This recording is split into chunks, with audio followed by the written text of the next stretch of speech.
Hello, and thank you for taking the time to view this video. I'm Clinton Albert, an attorney with Colorado Legal Services. In this segment, I'll be reviewing information and laws regarding security deposits. Please keep in mind that the following does not constitute legal advice and is for informational purposes only. In Colorado, a security deposit is defined as any advance or deposit of money, regardless of its denomination, the primary function of which is to secure the performance of a rental agreement for residential premises or any part of. Prior to moving into a new residence, most leases require a security deposit be paid by the tenant. The best practice for tenants is to obtain a receipt for the security deposit and keep that receipt in a secure place. It would be best to keep that with your lease itself. Now, keep in mind that the security deposit is not the landlord's property. It is money that's being held just to make sure that the tenant follows through with the obligations as set forth in the lease. For landlords, the best practice with security deposits is to keep that deposit in a separate account so there is no premature withdrawal. Now, typically, after a tenancy has ended and the tenant has moved out of the residence, that's when security deposit disputes will arise. By law, landlords have 30 days after a tenancy has ended to return the tenant's security deposit. Now, that can be either by lease termination or by surrender and acceptance of the premises by the landlords.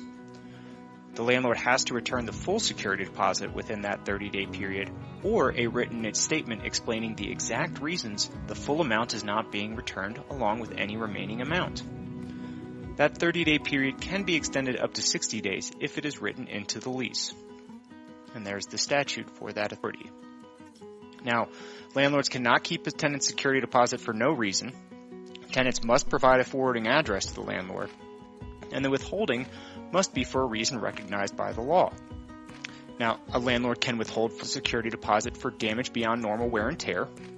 And normal wear and tear is defined as that deterioration which occurs based upon the use for which the rental unit is intended without negligence, carelessness, accident, or abuse of the premises or equipment or chattels by the tenant or member of his household or their invitees or guests. Meaning that if a tenant's guest puts a hole in the wall, the tenant's going to be responsible for that hole. Other reasons that a landlord can keep a security deposit include the non-payment of rent, the abandonment of the premises by the tenant, the non-payment of utilities, and/or for repair work or cleaning work that was contracted for by the tenant. Landlords are only required to send the security deposit and/or the letter to tenants who have provided a forwarding address. A landlord has no obligation to find a tenant who has not left a forwarding address. As a tenant, if you want to dispute your landlord's withholding of your security deposit, you must first give your landlord a written notice. This notice is a 7-day notice of your intention to start legal proceedings and to recover your security deposit. Make sure you keep a copy of this letter for your own records. If you are disputing certain reasons for the withholding, it would be the best practice to include those specific reasons why you are disputing that particular withholding from your security deposits. Providing photographs to support this dispute would be a good practice, or any other documentation to support your dispute. If the landlord returns your full security deposit to the tenant within 7 days, then the tenant will not have any grounds to contest the withholding because there will be no withholding.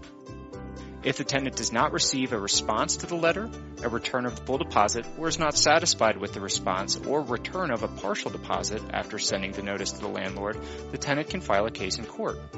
A tenant can seek treble damages, which is 3 times the amount, for a wrongfully withheld security deposit if the case is filed within 1 year of the wrongful withholding of the security deposit. In court, it's the landlord who has to prove that the withholding of the security deposit was not wrongful by what's called a preponderance of evidence. Now, it's my opinion that the best practices when moving out of a residence for both the landlord and the tenant is to conduct a walkthrough with both parties to inspect for any damage. I think this step should be taken at both the beginning and the end of the tenancy. Use photographs to document the residence. Take advantage of checklists and conduct a walkthrough if you are able to. This extra effort may avoid or resolve disputes that come up after a tenancy has ended. Thank you for taking the time to listen to this informational segment regarding security deposits.